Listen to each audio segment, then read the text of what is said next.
Wow guys, we have so many things to discuss with you today. A 30-day ceasefire that was agreed between the United States and Ukraine, and the frontline situation, especially in Kursk. So my proposal is to start from the situation on the front lines, because I think after all it's more important and more realistic. So this is the Kursk region with the town of Sudzha, and as you can see, all of the previously controlled Ukrainian territory is now in a gray area. And yes, Ukraine withdraws the forces from Kursk. It was a political decision done by Ukrainian political and military command. By the moment you watch this video, this map is definitely outdated, so probably Russians already took the entire Kursk region under their control. So here you can see Sudzha town and some of the Russian forces with some of the other flags. They're definitely showing that they've took control over Sudzha. The other drone shows the central part of Sudzha without any signs of Ukrainian army presence there. And there was some of the video published showing how Ukrainian soldiers evacuating from the area during the night time.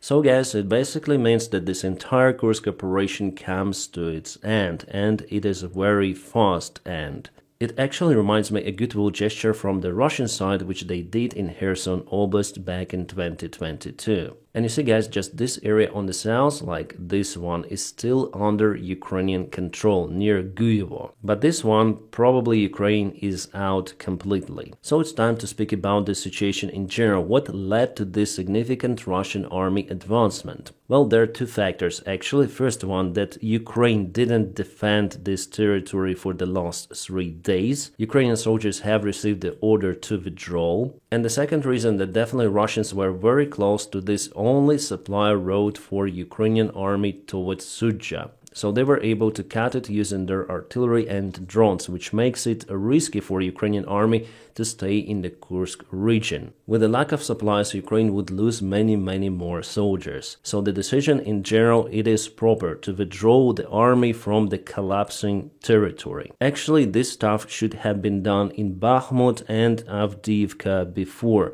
That would help Ukrainian army to avoid significant losses. As you can see, at least here, lesson learned, and it's time for Ukraine now to defend Sumy region. There, Ukrainian army has some of the defense lines. The question now is whether Russian army would proceed towards those defense lines, because they accumulated quite a lot of the forces in the Kursk region. So they have two of the options: to send them here towards Sumy, or to send them to Donbass to reinforce the Russian eastern region, where actually the Russian army is exhausted. It is in lack of supplies. And by the way, my friends, I have a short video about that particular topic. I want to share it with you with the help of the sponsor of this channel. A lot of people tend to reach out to me to learn and understand of how to express and to communicate their ideas in the form of the full-length videos. For example, like I do on this channel, but I'm quite limited, first of all, with my topic and the variant I'm filming my videos, but you can be limitless. And with the sponsor of today's video, NVIDIA AI, you can do it. You don't need to have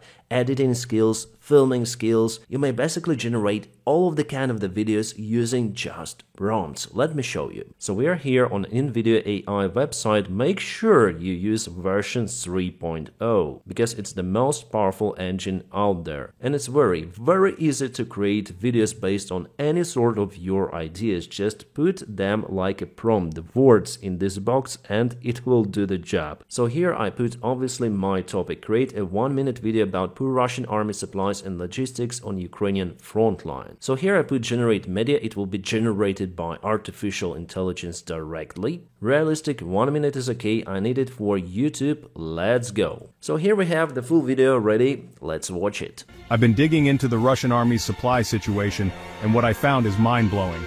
Right now, in March 2025, Russian forces are trying to punch through the Ukrainian border in Sumy Oblast, near a place called Novinka. Their goal? To mess up Ukrainian supply lines connected to Kursk Oblast. This is crazy. They're struggling, and Ukrainian forces are pushing back hard, like really hard. Now let's zoom out for a second. This isn't just a recent problem for Russia. Their logistical system has been a total mess since day one of the invasion back in February 2022. Remember that massive convoy outside Kiev that just stopped? That was just the beginning. For 3 years now, 3 years, Russian troops have been dealing with constant shortages. Not enough ammo, not enough fuel. It's like, watching a supposed superpower fumble the absolute basics of warfare. And you know what? It's still happening.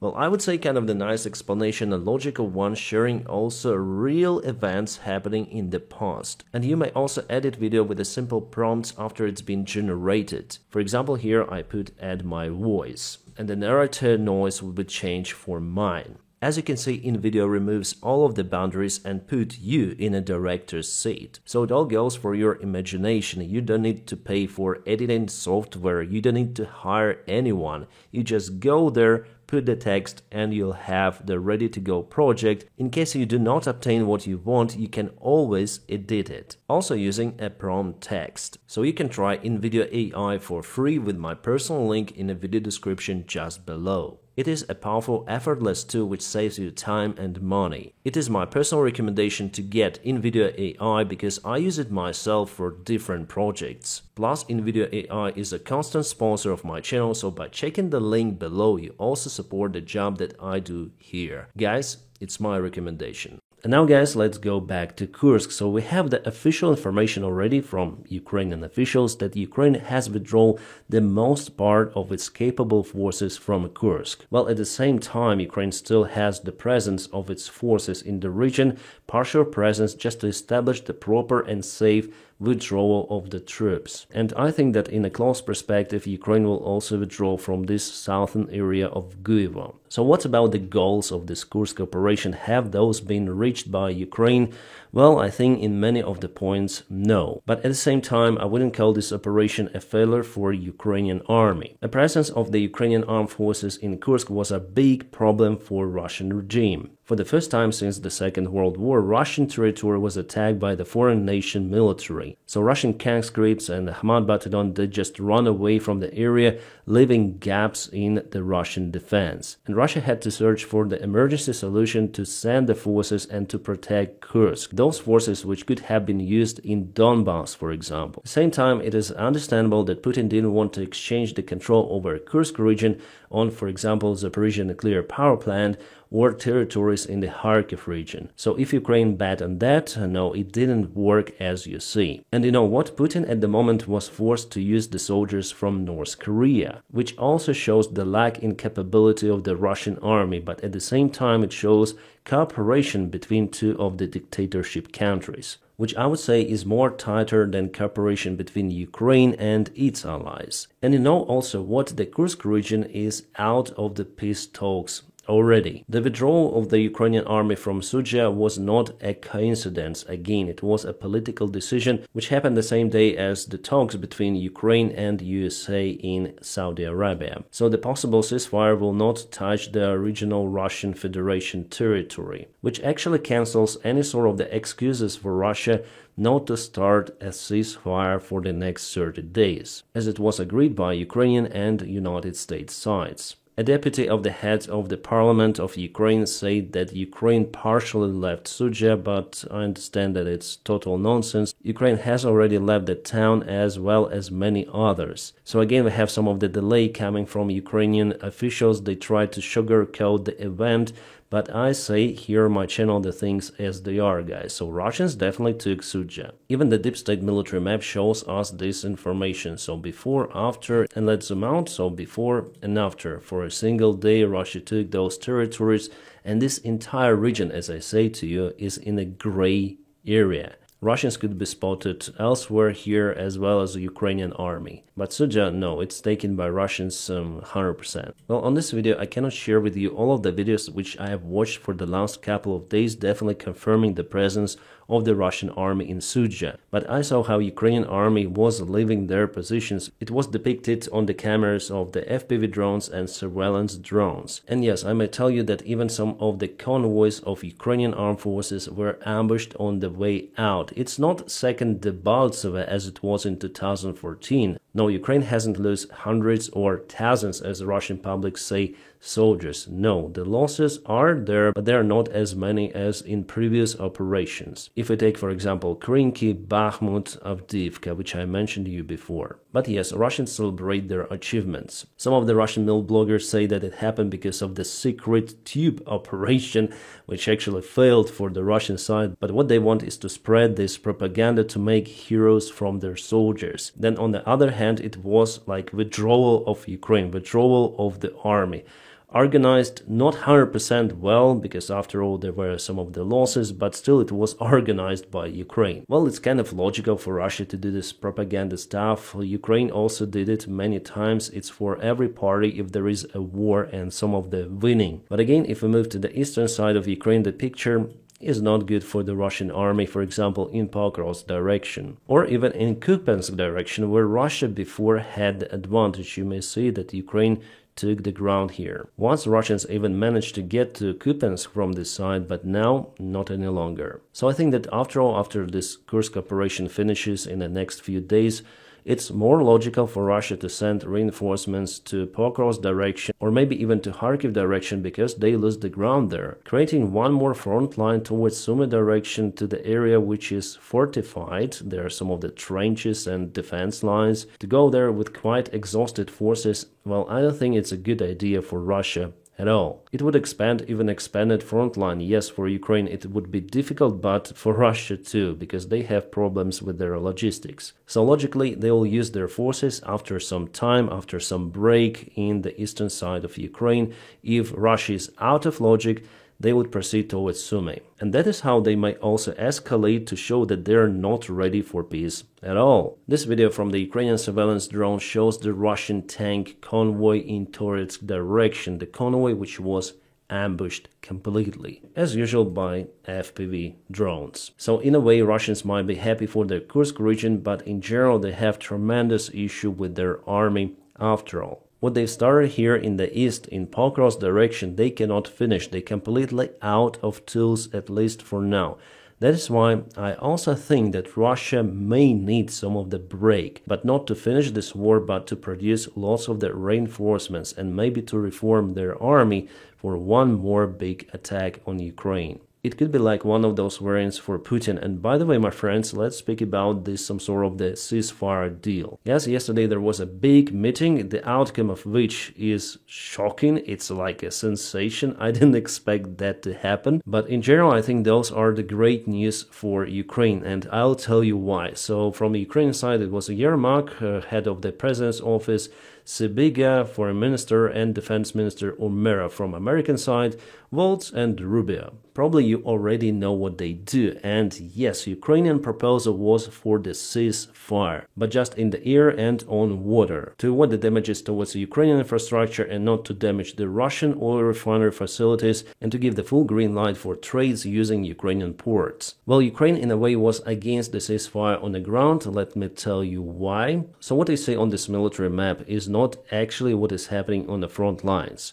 There is some southern buffer area which expands quite significantly, and it mainly equals for the range of the standard FPV drone, around 10-15 kilometers. So all of the Russian forces and supplies which cross this magic line for FPV drones immediately go under FPV fire or artillery fire and so on. But mainly, yes, FPV created this buffer area. So what happens if you announce the ceasefire somewhere here? The Russian forces in all of those villages, they don't need to hide underground any longer. Because usually how they attack, they hide somewhere in the villages, in destroyed buildings, they get some of the reinforcements really fast, and they go with a mid-wave attack further. That's how they expand, but it requires lots of the logistics, and it's the nightmare for the Russian army. But with a ceasefire, everything is more simple. Russians may concentrate their entire forces somewhere here, near the ceasefire border, and if they want, they may strike Ukraine really hard with all of its mighty forces accumulated.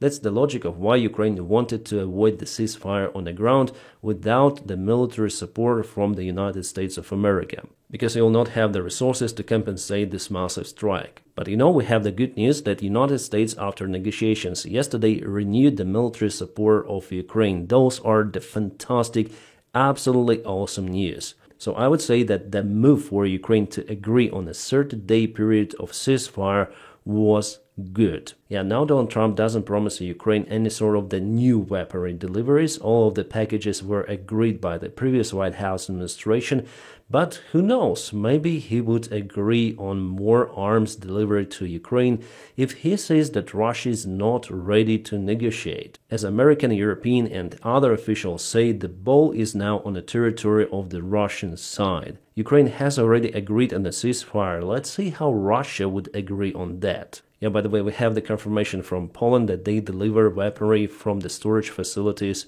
American weaponry delivery to Ukraine. Also, as surveillance data for Ukraine has been unblocked, we have the confirmation about it from Tulsi Gabbard. The pause on intelligence sharing with Ukraine has ended. Awesome. Well, now about bad things or concerning things relative to those negotiations. Basically, it's the other Minsk agreements. Ceasefire, the exchange of the prisoners of war, which had never been achieved by Russia even during the Minsk agreements. So I wouldn't count that Russia would do and follow this peace or ceasefire even this time. Well, it depends on how Putin sees his country and his economy in general. If he understands that really there is a crisis in the Russian army, that he needs some time to reform it, yes, he might sign even some of the ceasefire. And actually for the ceasefire you don't need even a signature, you can just agree verbally on that. It's not a real peace agreement, it's a ceasefire which might break down at any moment. And yet there is the question whether Russia will follow it. So what was agreed yesterday? Well, really nothing. Nothing was agreed. Still, there will be talks with the Russian side, probably a phone communication between Donald Trump and Putin. Vitkov might also visit Russia. Rubio says that they are looking for the steady peace in Ukraine, but I don't see that it is happening. But in general, I've told you that agreement for something like exclamation that was reached yesterday, it's a good story for Ukraine. Because of two things, renewal of the military and intelligence support, and now Putin is up to decide to continue this war or to ceasefire, at least. Even Donald Trump himself stated that if Putin doesn't want to stop this war, we'll continue to fight, so probably Ukraine will obtain more weaponry in this case. You know, with Donald Trump, it's a thin line between love and hate, so he might actually introduce sanctions on Russia. At least there were talks yesterday about this stuff. And you know, yesterday's meeting showed that the United States of America is not working on the Russian side. What they do is they want to reach their own Trump goals, and they don't care about Ukraine on their way. They don't care how to end this war. No one spoke about any sort of the security guarantees for Ukraine, but without it, the long-term peace is just impossible. Because while Putin and FSB Russian regime is alive, they would like to conquer Ukraine by all of the means. They don't need those lands destroyed, Donbass and even Crimea. No, they want Ukraine, totally. Zelensky was given his press conference just an hour ago. He stated lots of the things. Like, yes, the ceasefire is a good idea, we completely follow it, we follow the proposal from the United States of America, but we also need to learn of how to achieve the monitoring of this ceasefire on this vast territory. It's no longer 2014, by that time the OSCE was monitoring the front lines, and they've done a really poor monitoring of this very short front line, but now it's more than 1,000 kilometers long, and how can you establish a controlled ceasefire here? Humanity never faced this kind of the problem, at least in the modern day history. South and North Korea, you might say, but there the front line is very small, 10 times smaller at least than Ukraine. But what do Russian officials say? Well, mainly a reaction is negative. They say that before Minsk agreements were used to pump more weapons to Ukraine, which is completely fake. Now, actually, Ukraine has the chance to obtain more weaponry during this Minsky agreements number 2 or number 3. The Russian military bloggers say that it's not profitable for Russia to stop this war right now, the ceasefire, because Russia has advantage in many of the points of the front lines. Indeed, like in Kursk region, and maybe if they send their forces from Kursk to eastern side of Ukraine, they may have more achievement, but actually it is nothing compared to entire Ukrainian territory. So Russian officials are definitely dissatisfied. They thought, okay, Trump canceled the military support and intelligence data for Ukraine. We're gonna win, but here it's re-established already. And now they say to Russia, you should agree on this 30-day ceasefire because Ukraine has already agreed on that. And now Putin has to come out with some stern solution to agree on ceasefire or not. Well, actually, I think that he might even agree on that, but later on violate it, accusing Ukraine for breaking the deal and ceasefire itself. Actually, it was like that already in the past with the Minsky agreements. So I'm very skeptical about this some sort of the ceasefire. Actually, I think that Zelensky agreed on that just to show United States of America that it's impossible to negotiate with Putin. And it seems like there is no other variant to show to Americans that definitely it would be like that. But in general, I've told you about it many of the times, I would like to see at least ceasefire in Ukraine so our guys wouldn't lose their lives on the front lines any longer. I think that is what all of the sane people want to see. Because after all, Putin is not forever there. Russia also may change. It's not a stable country. It has a very weak economy. So after Putin's regime collapse, Ukraine will return back all of its territories, not in a military way. No. So actually it would be outstanding scenario for Ukraine. Ceasefire or even peace deal and wait for Russia to kaput. But the problem is that the Russian regime is really aggressive, and if the ceasefire is implemented, it's gonna be just a temporary solution. And that's how Russia shows their intentions for peace. So this vessel was attacked last night in Odessa port. It was a drone strike. The name of the ship is MJPNR, and unfortunately there were some of the life losses among the crew members. But anyways, we're gonna see how it goes with the ceasefire. Maybe miracle happens and it will be implemented by both of the sides, Russia and Ukraine. As Zelensky says, for the 30-day ceasefire, there should be a peace agreement achieved, which is very, very short term.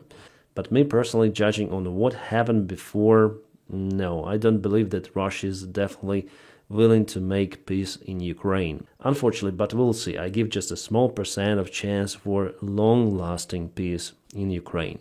I pray for that, and hopefully we're gonna get there. Now, my friends, please don't forget to check my personal link in the video description just below, where you may find NVIDIA AI, a sponsor of today's video, which will help you to generate any sort of the videos based just on your imagination. And as usual, I wish you all a peaceful sky wherever you are, and have a great time.